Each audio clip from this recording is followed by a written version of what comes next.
Hey everyone, this is Julia with episode number 97 of the Mixology Talk podcast. If you've been buying product for your bar for quite some time, you probably know there's a lot of finesse when it comes to working with your reps and getting the best pricing. And that's what we're going to be talking about today. So Chris and I are going to be going over some of the tips that he's learned in his many years buying behind many bars, and some ways that you can negotiate great pricing, great partnerships, and great relationships with your vendors.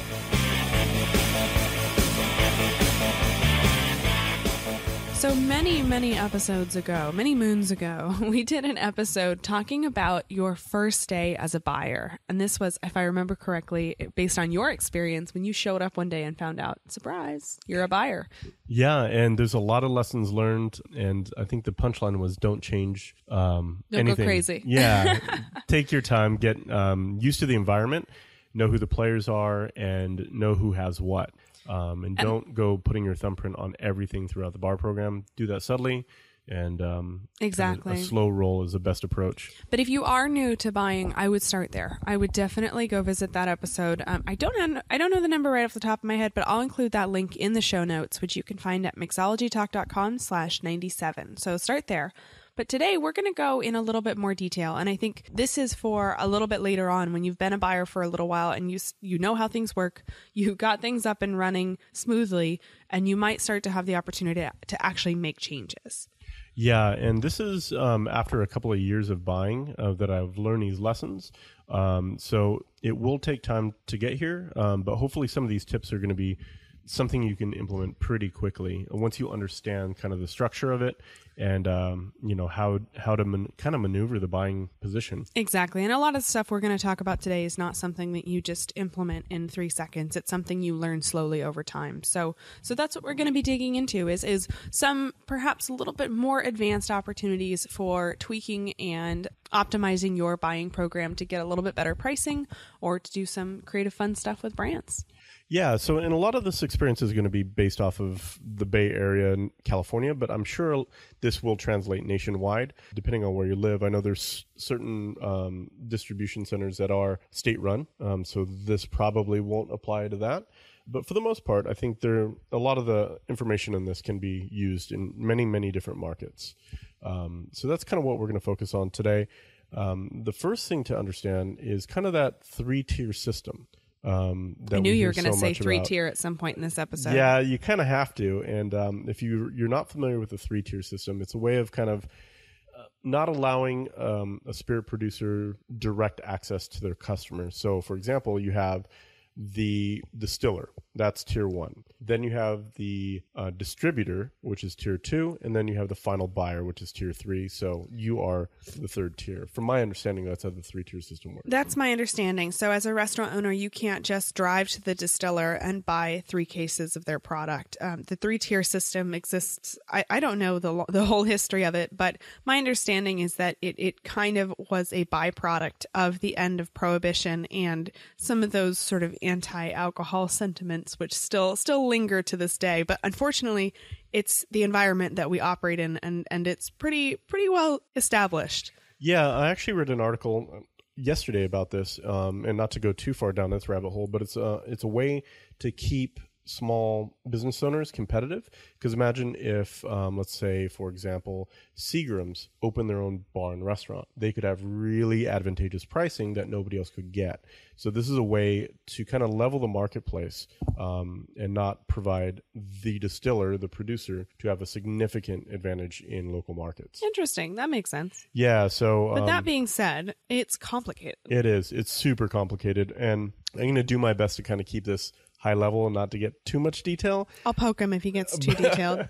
But there is a lot of specific information as applies to buying. So the first thing is I'm just going to use one company as an example, not because of any other reason, but they are probably the biggest distributor in our country. And that is Southern Wine and Spirits, also recently called Southern Glaziers. So imagine that's your distributor, right? Within that distribution company, there are many smaller companies inside of them. And each one of those smaller companies represents a larger distiller, for example. So within Southern Wine and Glazers, You have, that I know of, American, which is kind of their wine branch. You have Pacific, which almost strictly represents Diageo products. And I believe they just acquired Bacardi, distribution for Bacardi. So they have an entire branch dedicated to Bacardi spirits. And each level and sub-company has their own sales reps, if I'm not mistaken. They do, And yes. so the key here is not necessarily to memorize the marketplace in Northern California, but to really do the work and have the conversations with the people in your marketplace to understand what the structure is. Because while it seems intimidating and frankly, it's a bit of a pain in the butt, it's worth it. Yeah, and this is, like I said, one of those lessons I learned after buying for many, many years. My motto was always, I have one guy and that's the only person I'm going to work with. But at the end of the day, it actually cost me a lot of money. So we'll kind of get into that reason now. So this was my typical motto. I had one person and I would just order through them. So my Southern person, I would order all of my Southern products through. That was all my Bacardi products, all of my Diageo products, all of everything went straight through him. And I was happy when I got, a couple of deals, a couple of combos, and I never really asked a lot of questions. But it was probably simpler because you only had one phone call to make. Right. And that's where you kind of have to balance your time. I didn't want to have all the time commitment of going through every single one of the vendors. But like I said, at the end of the day, you can save a lot of money. So when you're looking at creating a menu, a cocktail menu or doing well placements, it's actually best to seek out the person that represents that brand. So for example, if you're having a lot of Diageo products, then you want to go through Pacific because they have access to deals that Southern Wine and Glaciers, the top level guys, probably don't know about or don't have access to.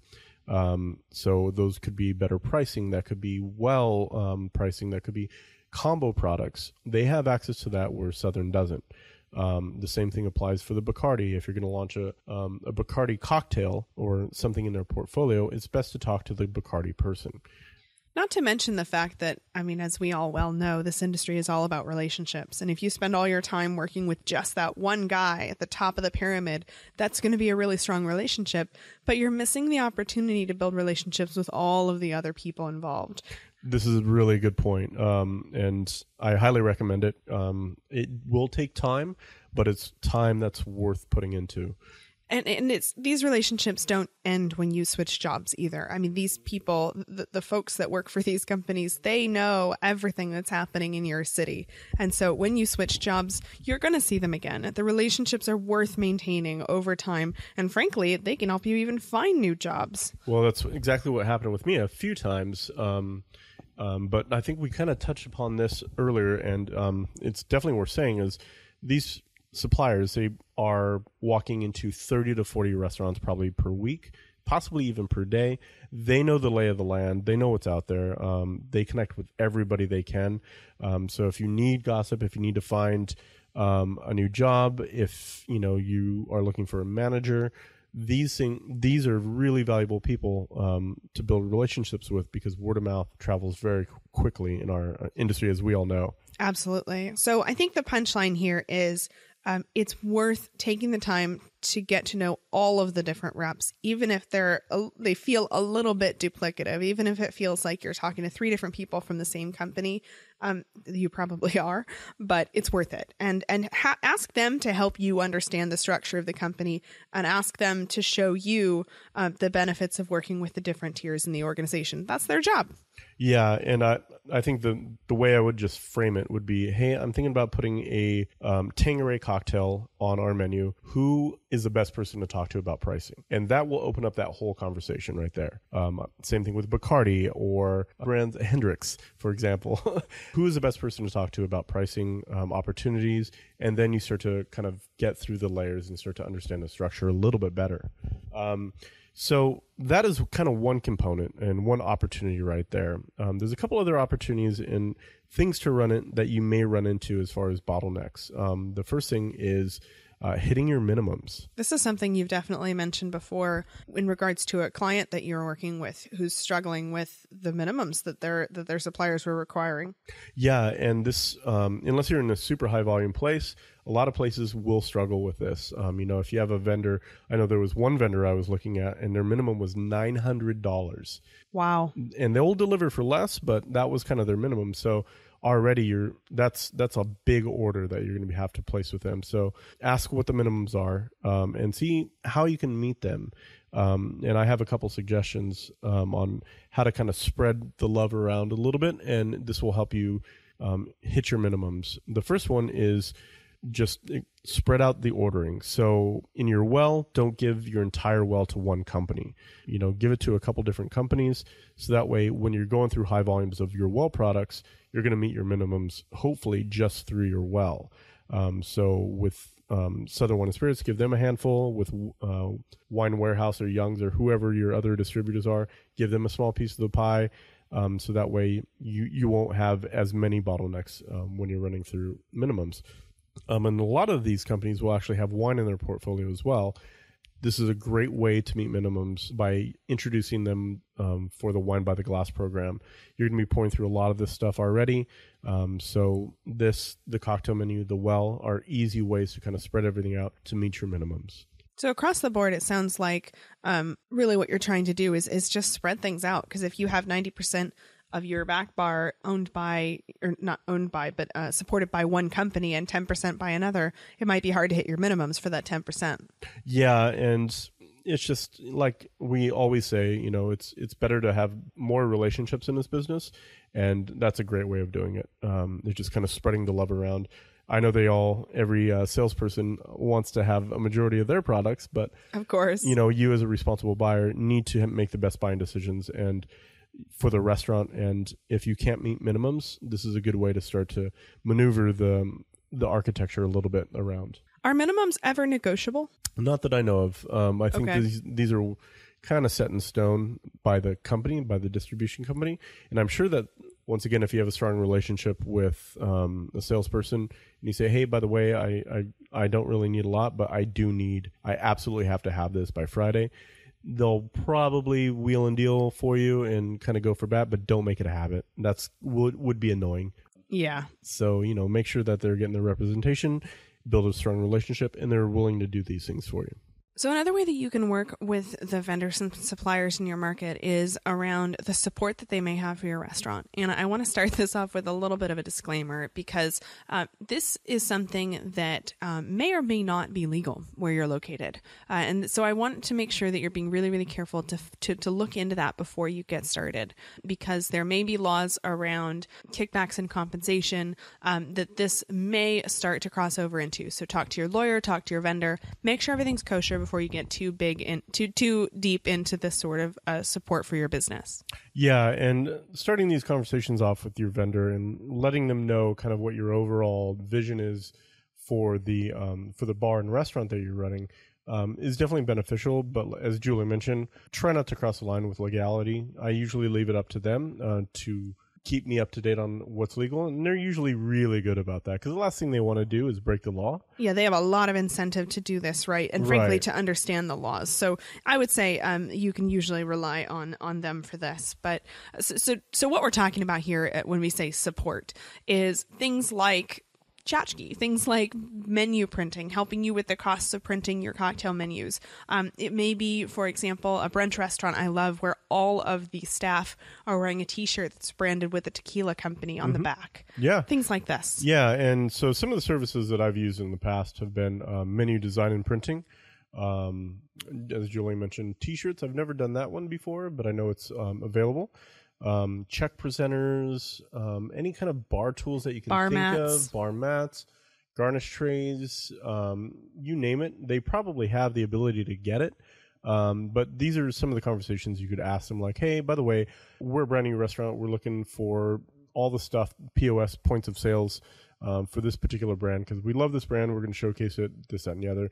And it does good things for them too. An impact on the customer. It's great marketing. So there's a lot of advantage for them. But once again, let them kind of lead the conversation about what's possible, what's available, and what's legal in your marketplace. Right. I wouldn't go to your vendor and be like, hey, I heard that you'll print our menus for us. That's really not the way to go about it. Have it be an open line of communication, and they will volunteer what they can offer. Right. So yeah, just have those conversations with them and go from there. So another idea to help you sort of improve the relationship with brands and frankly do something fun for your restaurants is to partner with them on private or special events. Yeah, this could be a great way to showcase some cool brands that you like working with. So this could be like Taco Tuesday or Cinco de Mayo or Repeal Day or Income Tax Day. There's a income tax cocktail, that could be a really cool segue with working with a specific brand. Once again, building the relationship. And as far as pricing goes, that's something for you to negotiate. I'm not sure if there's opportunity there for that.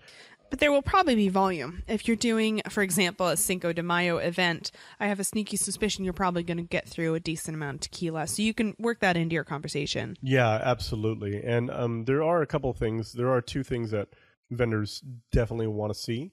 First one is placements. They want to see their products on your back bar and in your well. And the one thing they're most concerned about, especially with pricing, is volume. Don't think that since you're the cool craft cocktail in the neighborhood, that has a lot of leverage. It may if you're a giant influencer in your marketplace. But at the end of the day, what they care about is moving a ton of product. Right. So if you're doing a special event around a theme and you can create cocktails that support the theme and also move their product, I think you're gonna get some interest. Absolutely, and it will set up following conversations like, hey, by the way, this other holiday's coming up. You want to do something together. Bastille Day, for example, or 4th of July. Absolutely. And it could be, like I said, a great way to develop your relationship with a vendor. And what can a brand do to support you as a restaurant? I mean, certainly you can have a conversation about pricing around volume, but I mean, you don't really need to partner to have that conversation if you're going to be getting the volume. Like, where does the partnership come in? Yeah, so this is a great question. And what the supplier can do on their end is a lot of marketing. So this could be as simple as printing invitations or a poster or something like that. Once again, depending on the legality of your area, they could get the word out on the street. Like, hey, by the way, they're having this really cool event. You should come. They may even have a local email list that they can promote it to.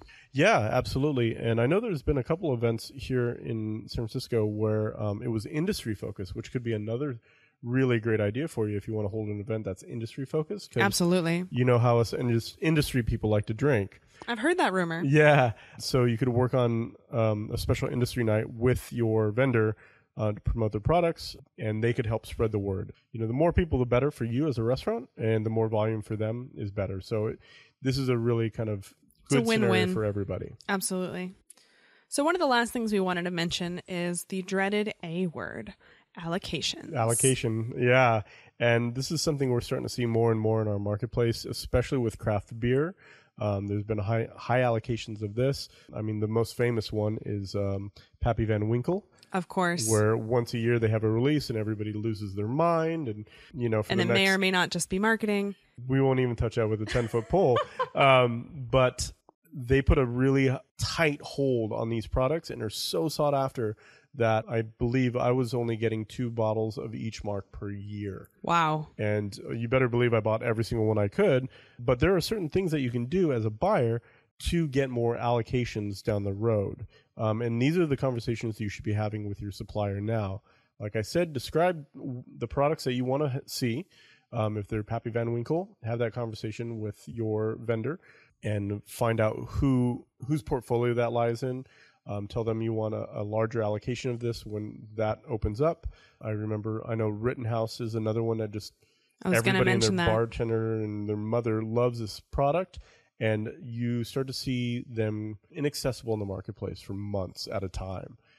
So these are the conversations you could be having. Like, hey, by the way, I want to make Rittenhouse a staple in my bar. How do I do that? How do I do this? How do I do that? And once again, if you have that strong relationship with the sales rep, this is going to be when it really helps you out. And so don't start your relationship with the sales rep with a phone call begging for allocation. You should already have that relationship. And this is just one more reason why it's worth the investment in that relationship. Yeah. So a lot of these highly allocated items, they'll have different products in their portfolio, like vodka, vodka. They'll have decent marks, you can put on your back bar. And there may be a little bit of give and take in that conversation. And that's why it's so important to kind of have all of this in your mind as you're going to talk to vendors. Okay, so I need to remember that I need to spread out my cocktail menu and all these other things, so that way I can get potentially menu placements, high allocation items, all these things. There's a lot of strategy behind it, and the more you talk to your vendors, the more of a plan you can put together in your head. Absolutely. So just to kind of wrap this up, I know I've said this 13 times in this episode, but your sales rep is your friend. I know maybe it may be kind of frustrating when they show up and you're 3 deep at the bar, but that relationship is worthwhile. And don't be intimidated. I know that we talked a lot of stuff in this episode, and it may feel a little bit overwhelming that you need to do everything all at once, but you don't. I would say start with the relationships and work with those sales reps. They will help you. Yeah, and it's definitely in their interest to kind of bring a little bit of education to you, especially if it's in their kind of product line. I've found that they're more than happy to answer any questions, to get the right people in there, and just take that time to figure out who owns what. And this kind of ties everything back up nicely, is when I put my orders in, I'll put them through the individual person. So if it's Diageo products, I'll call up my Pacific rep. Even though he is a part of Southern, I could just hit one person. I'll call the Diageo rep because he has access to those combos that the Southern person won't. And it strengthens the relationship as well. Exactly. So, it's going to take time, but it can save you a lot of money, and just build those relationships up. Yeah. And then one other thing I would say, which I think we've also mentioned a couple times in this episode, is at the end of the day, it's all about volume. We can talk about beautiful craft cocktails and, spritzing this, that, and the other on top of them. But if you're only using a bottle a year of a certain product, it's going to be really, really hard to negotiate. Yeah, and I mean, pick your battles when it comes to negotiation. It's in no one's interest to nickel and dime every single bottle on your back bar. It just takes too much time, and you're going to piss off all your vendors if you try to do that. And then nobody's going to negotiate. Right. Obviously, you want to get your best pricing, but, be realistic. You're not going to get the best pricing if you make everyone hate Right, you. Exactly. So, yeah, no, that's a really good point. And last but not least, of course, is legality. Every market is different. I mean, here in California, we have this sort of 3-tier system with Southern. Elsewhere in the United States, there are, like you mentioned, there are state-run programs. And frankly, I don't really know how those work because we've been in Northern California so long. And outside the United States, goodness knows how it works. Yeah, absolutely. So get to know your marketplace, who's got what in their portfolio. And this is something that'll translate, hopefully, in most markets in the United States, at least. And you really should be able to partner with your vendors on this one, because they've got just as much, if not more, skin in the game to being above board and totally legal. Right. Absolutely. So thanks again for joining us. I felt like that was a really good conversation. I know I kept talking about relationships over and over and over again, but as we all know, relationships really are the backbone of this industry. So it's definitely worth the time. Once again, if you're brand new to buying, I would definitely head over to the show notes where you can find the link to that earlier episode where we talked about your very first day as a buyer and some tips for getting started. Aside from that, let us know if you have any tips and tricks of your own based on your own experience buying. Throw those in the comments, which you can find at the bottom of the page at mixologytalk.com/97. Thanks again for joining us. We'll see you in a couple weeks. Cheers! Never miss an episode by subscribing in iTunes or YouTube. And as always, check out the show notes by clicking on the right.